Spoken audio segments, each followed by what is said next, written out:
일부에서 보도된 대로 뭐 입주 물량, 뭐 미분양, 뭐 혹은 정부 정책 이런 거에 너무 휘둘리지 마시고 이제 어떤 고금리의 장기화냐, 혹은 빠른 금리 인하냐, 뭐 이 부분을 좀 더 중점적으로. 입주 물량이 역대급으로 줄어든다는 소식 때문에 집값에 대한 전망도 많이 좀 갈리고 있는 것 같아요. 입주 물량과 집값의 상관관계를 좀 어떻게 좀 따져봐야 될까요? 가장 최근에 나온 예측 물량으로는 2024년도가 이제 25,000호, 그러니까 3,000호 줄었죠. 줄어들고 대신 그만큼 2025년으로 밀려서 그래서 2025년이 이렇게 64,000호 정도 되는 걸로.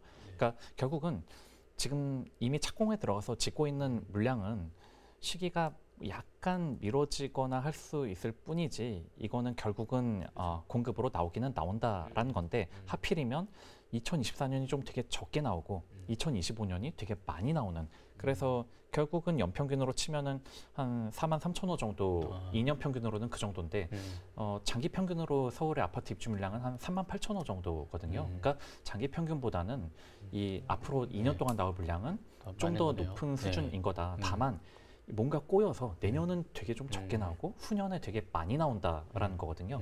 근데 여기서 드리고 싶은 말씀은, 그래서 그러면 그래 입주 물량 정보에만 그냥 의존해서 그러면 내년은 적으니까 그러면 지금 샀다가 그럼 후년은 너무 많으니까 그러면 뭐 금방 팔 거냐, 뭐 집을 뭐 집으로 단타를 칠 수는 없는 그쵸, 거잖아요. 예. 집을 한번 사면 최소한 2년 넘게 보유를 해야 되는 뭐 그런 자산인데, 그래서 이렇게 2년치 정보를 봤을 때 내년에 입주 물량이 적다고 해서 그냥 뭐 이렇게 편하게 지를 수 있는 상황이냐, 일단 그렇지는 않다라는 것이고, 그리고 또 하나 또 자꾸 입주 물량에만 집착을 하면은 이렇게 안 되는 사례가 너무 많은 게, 가까운 과거만 해도요. 여기 보시는 표처럼 2021년은 입주 물량이 꽤 많았습니다. 2022년이랑 비교해서요. 이렇게 두 개년도 비교해서 특히 비싼 지역인 강남 3구와 용산구 입주 물량이 이제 빨간색인데, 이것도 2021년이 많았거든요. 2022년은 약간 뭐 전멸이다 싶을 정도로 강남 3구와 용산구 입주 물량이 되게 적었어요. 그런데 지금 돌아켜 생각을 해보시면 2021년은 집값이 되게 많이 올랐던 해고 2022년은 또 집값이 많이 하락했었던 해거든요. 그러니까 입주 물량만 놓고 보면은 되게 정반대의 일들이 벌어진다는 거죠. 그러니까 금리라는 걸 무시하고 입주 물량이라는 것만 보고 판단을 하면은 되게 낭패를 볼 수 있다라는 거고요. 그냥 참고로 장기식 계열로 이제 서울 아파트의 이제 국토교통부에서 내는 준공 실적, 준공되면 곧 입주라고 보면 그쵸. 되니까 이게 거의 입주 물량이라고 보시면 될 텐데, 쭉 장기로 봤을 때 내년에 2.5만 호가 입주한다고 하는데 2.5 이렇게 2만 호 정도 입주했었던 시기도 이렇게 좀 있습니다. 근데 공교롭게도 입주 물량이 이렇게 적을 때가 서울의 집값이 하락했었던 시기고요. 네, 오히려. 그리고 입주 물량이 이렇게 많았던 시기, 이 노무현 정부 때와 이 문재인 정부 때, 요때 입주 물량이 많았던 시기에 오히려 서울 집값이 되게 올랐어요. 그러니까 입주 물량을 가지고 이렇게 투자 목적으로 판단을 하는 건 되게 위험하다. 되게 이런 과거 사례로 봐도 정반대 통계들이 이렇게 막 나온다라는 거죠. 그 여러 이제 경제 지표들 속에서 이제 집값이 결정되는데, 입주 물량만 가지고 이제 판단을 하다 보면 오판할 확률이 이제 높다 말씀이신 거죠? 그렇습니다. 네.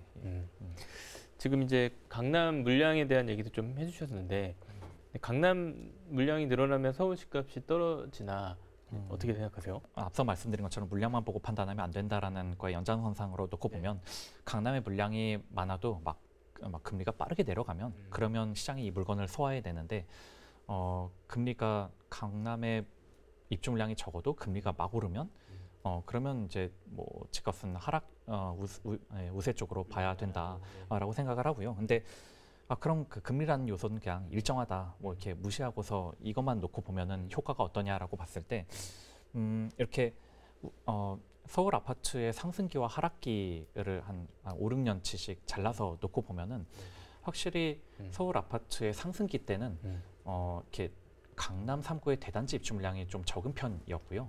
예, 근데 좀 하락기 때는 그 강남 3구 입주 물량이 좀 많았었던 다른 이제 상승기 때보다는 많았었던 편입니다. 네. 근데 그런 관점으로 봤을 때는 음. 지금 올해부터 대략 한 4, 5년 뒤까지 네. 강남 3구 입주 물량이 역사적으로 과거와 비교해서 상당히 많은 편이기는 해요. 그러니까 그 입주 물량 부담은 분명히 존재한다. 그리고 우리가 항상 이제 대단지라고 하면은 제 기준으로는 한 5천 세대는 넘는, 그러니까 한 1만 세대쯤 되면은 그거는 뭐 엄청난 대단지라고 할 수 네. 있죠. 근데 한 언제나 거의 과거에 보면은 이제 한 2008년에 잠실에 저 엘리트레파라고 할 수 있는 네. 그 한 2만 세대 넘는 곳이 거의 한꺼번에 입주했었던 시기, 그리고 2019년 초에 헬리오시티 9천 세대가 이제 한꺼번에 입주했었던 시기, 이런 대단지들이 입주했었던 시기에는 약간 예외 없이 전세가가 꽤 하향 조정이 됐었거든요.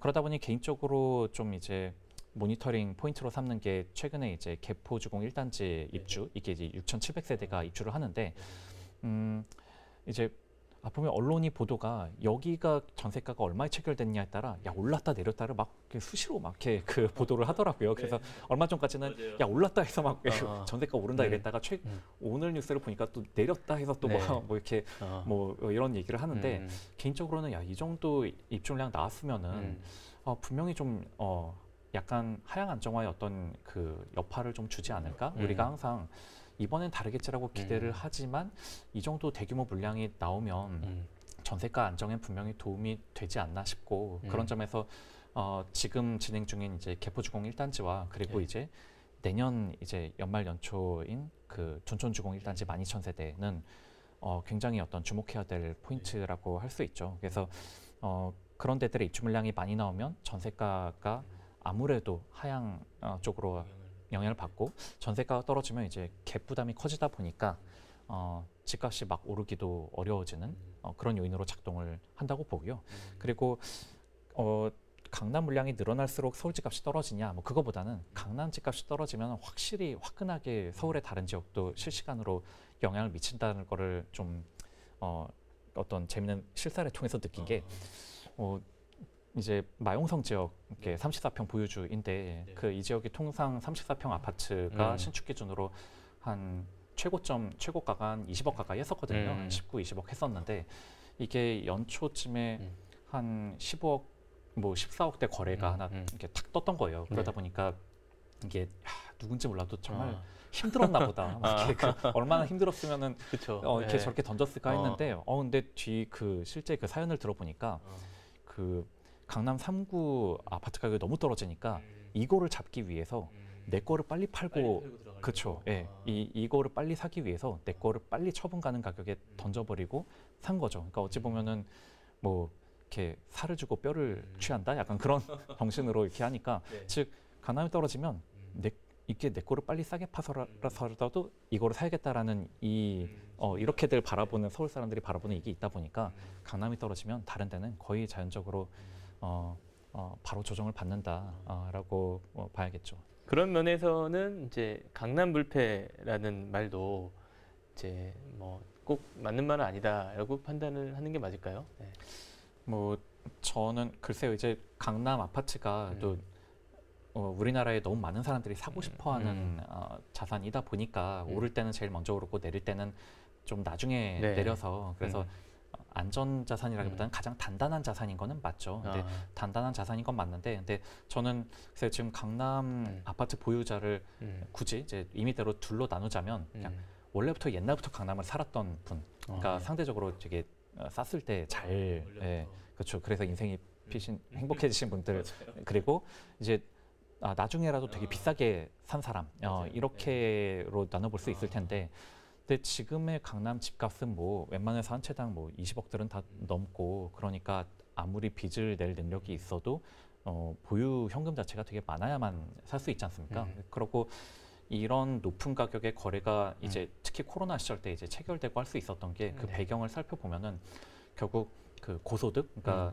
돈을 많이 버신 분들이 접근할 수 있었던 건데, 이 배경들이 보면은 어떤 뭐 벤처 기업의 어떤 지분을 매각했다거나 코인 투자로 대박이 났다거나 혹은 부동산 PF 업무를 해서 보너스를 되게 많이 받았다거나 뭐 이런저런 투자가 성공하고 기업으로부터 굉장히 많은 보너스를 받은 이런 분들이 이제 접근 가능했던 건데 지금 상황은 이제 고금리 대로 넘어가다 보니까 네. 이런 스토리가 지금은 이제 사라진 상황이거든요. 부동산 PF 업무하셨던 분들도 그렇죠. 굉장히 힘들고 네. 뭐 개발자 혹은 뭐 벤처 투자 이런 쪽으로도 자금이 안 가고 뭐 이러다 보니까 이렇게 일종의 어떤 횡재를 할 수 있는 기회 같은 게 좀 차단이 되는 식으로 가다 보니까 강남 아파트를 살 수 있는 여력이 되는 사람 숫자가 굉장히 좀 줄었다는 생각이 들고 그런 와중에 이제 점차 이게 침체란 걸로 가게 되면은 사람들이 이제 싼 거를 찾는 식으로 가다 보니까 저걸 사고 싶어도 너무 비싸서 아예 수요 자체가 이제 너무 약해져 버리는 그런 상황에 직면하죠. 그러다 보니까 하락장이 오면 여지없이 강남도 조정을 받아왔으니까 결국 이 침체가 얼마나 길어지느냐 이게 지금 강남 아파트의 어떤 등락을 좌우할 거다 좀 그렇게 생각합니다. 또 이제 여러 부동산 시장에서 오해와 또 전망이 엇갈리는 것 중에 하나가 이제 인구 감소와 부동산에 대한 얘기잖아요. 네. 그래서 인구가 감소하면서 부동산 시장에 어떤 영향을 미칠까 이런 부분에 대해서는 어떻게 판단하시나요? 사실은 다른 조건이 일정하다면 인구 감소는 당연히 부동산 가격에 안 좋은 영향을 미칠 수밖에 없죠. 그러니까 사실 수요라는 게 인구 곱하기 소득이지 않습니까? 그게 이제 GDP를 나타내는 식이기도 하고요. 그러니까 예를 들어서 내가 어느 동네에 가서 이제 카페를 차렸다. 근데 어떻게 해야 우리 카페의 매출을 올릴 수 있을까라면은 제일 좋은 소식은 이제 이 동네로 막 사람들이 많이 입주를 하고 막 이렇게 여기 산 사람이 늘어나면 알아서 나의 매출도 늘어나니까 이게 바로 인구 증가의 효과인 거고.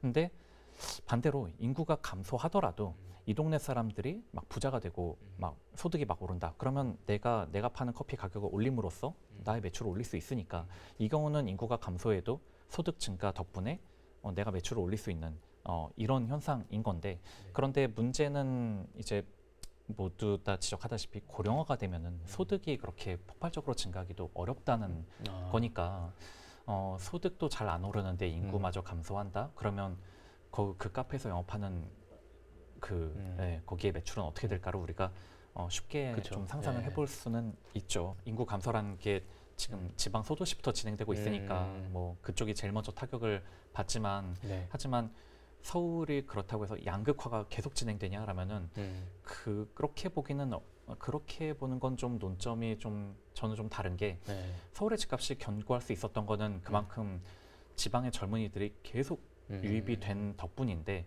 그렇게 지방에서 유입되는 젊은이 숫자마저 매우 줄어들면 그러면 서울도 그 상승 동력을 점차 잃어가는 셈이거든요. 그러니까 일단 그런 부분을 한번 착안을 해보면 좋겠고 그리고 고령화가 된다라는 것 자체는 우리가 쉽게 생각해 볼 수 있는 게 그 일반 대체로 이렇게 사람이 그러니까 우리나라 가게가 한 번 집을 사면 대략 한 평균 보유 기간이 9년 뭐 10년 가까이 이렇게 되기는 하는데 생각해 보셔도 그냥 6070보다는 3040이 이제 집을 더 많이 사고 팔고 할 거 아니에요. 그러니까 고령화가 된다는 건 결국은 집을 사고 파는 그 어떤 거래량 자체가 자연적으로 또 이렇게 위축이 된다라고 볼 수 있거든요. 그러니까 물론 우리나라의 아파트 거래량을 보면은 주로 집값이 오를 때 막 이렇게 거래량도 오르고 집값이 내려가면 침체돼서 막 내려가고 하긴 하지만 그런 가격적인 요인을 제외하고 그냥 평상시적인 그런 그 매매 수요로 봤을 때 그 고령화될수록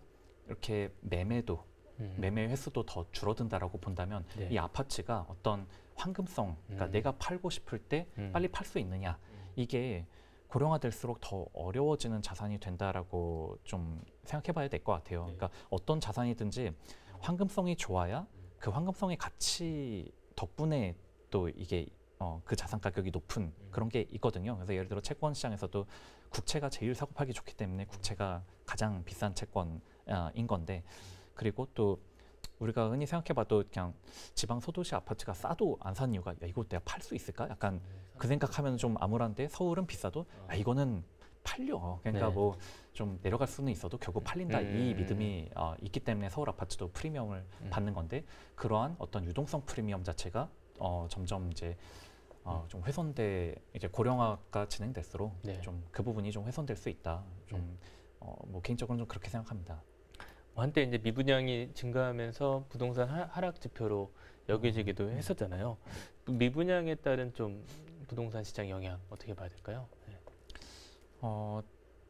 글쎄 저는 좀 미분양을 동행 지표로 보면서 그거를 이제 뭐 이러면 어떤 주택 매수의 어떤 지표로 삼기는 좀 어려운 게요. 그러니까 예를 들어서 올해 같은 경우는 미분양이 거의 늘지를 않았거든요. 근데 미분양이 안 는다고 해서 그러면 강세장이냐, 뭐 그러면 이제 사도 되는 거냐라면은 그게 아닌 게 분양을 안 하니까 미분양이 안 느는 경우들이 있거든요. 그러니까 그러니까 올해는 워낙 좀 시장 자체가 뭐 물론 집값이 반등은 했습니다만 주로 서울과 주요 지역 중심이었고 여전히 막 전고점 저 밑에서 헤매는 곳들이 많다 보니까 이렇게 분양 자체가 이렇게 활성화되지를 못했었거든요. 그러니까 분양을 안 하면 미분양은 당연히 정체되거나 줄어드는 거다 보니까 미분양이 안 느니까 사면 된다 이런 식으로 판단해서는 안 된다라는 거죠. 혹시 마지막으로 이제 무주택자를 위한 좀 조언을 해주신다면 어떨까요? 사실 그러니까 다들 이렇게 이거는 뭐 기관이든 개인이든 다들 관성에 입각해서 판단을 하다 보니까 너무 오랜 기간 상승장을 겪었고 그러다 보니 이렇게 우상향에 대한 믿음이 이제 그만큼 대중이 강해졌고 그러다 보니까 좀 떨어지면은 야 지금 사면은 이제 결국 우상향 한다 뭐 이런 믿음이 아마 올해 상반기에도 이제 집을 사는 분들의 어떤 그 동력이 아니었을까 싶기는 합니다. 근데 이게 사실 채권 시장에서도 좀 비슷하게 겪고 있는 문제거든요. 즉 채권 시장은 금리가 계속 내려가는 것만 봤었다 보니까 결국 금리는 내려갈 거야 라면서 이렇게 채권을 샀지만 다시 금리가 툭툭 이렇게 튀어 오르면서 되게 낭패를 본 그러니까 기관 투자자도 그런 데서 이제 굉장히 큰 낭패를 보기도 했거든요. 네. 그러니까 이게 이제 사실 이제 시계열을 되게 장기로 보면은 오랜 어떤 그 저금리 끝에 고금리의 시대가 오고 또 어떤 오랜 상승 후에 또 상당히 오랜 침체가 오고 이런 식으로 이걸 이제 하워드 막스 같은 분은 이제 sea change라고 뭐 이렇게 상전벽해 이런 표현을 또 하시던데 네.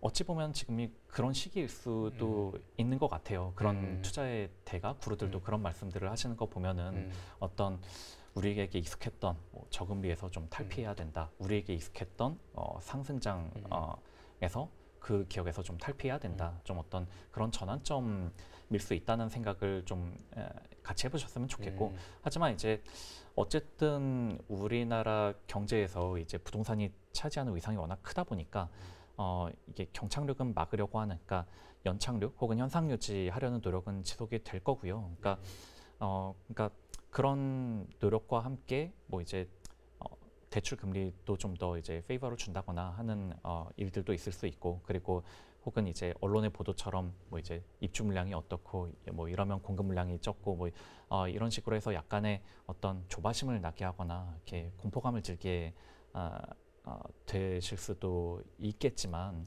보다 큰 매크로는 결국은 이렇게 과거 같은 저금리로 빨리 돌아갈 수 있을까? 아니면 지금 현 수준의 금리가 좀 더 오래 지속이 될 건가? 이게 결국은 가장 어떤 가격이라는 거에 향방을 본질적으로 결정할 거라고 생각을 하거든요. 그러니까 물론 이제 정부의 노력 덕분에 어떤 급락보다는 뭐 완만한 하락 정도 혹은 현상 유지할 수도 있겠습니다만 뭐 어찌 보면 사실 이 정도 금리가 유지되는데 주택 가격이 오르지 않고 현상 유지를 한다라면은 더더욱 굳이 이렇게 조바심을 낼 필요는 없는 거죠. 그러니까 현상 유지나 어떤 그 연착륙이다라고 한다면 큰 틀에서 그렇다라고 한다면 이렇게 조바심을 굳이 막 그렇게 가지실 필요는 없을 테니까 이렇게 일부에서 보도된 대로 뭐 입주 물량, 뭐 미분양, 뭐 혹은 정부 정책 이런 거에 너무 휘둘리지 마시고 이제 어떤 고금리의 장기화냐, 혹은 빠른 금리 인하냐, 뭐 이 부분을 좀 더 중점적으로 판단해서 이제 의사결정하셨으면 좋겠습니다. 네, 알겠습니다. 네, 오늘 말씀 감사합니다. 네, 예, 감사합니다. Wow.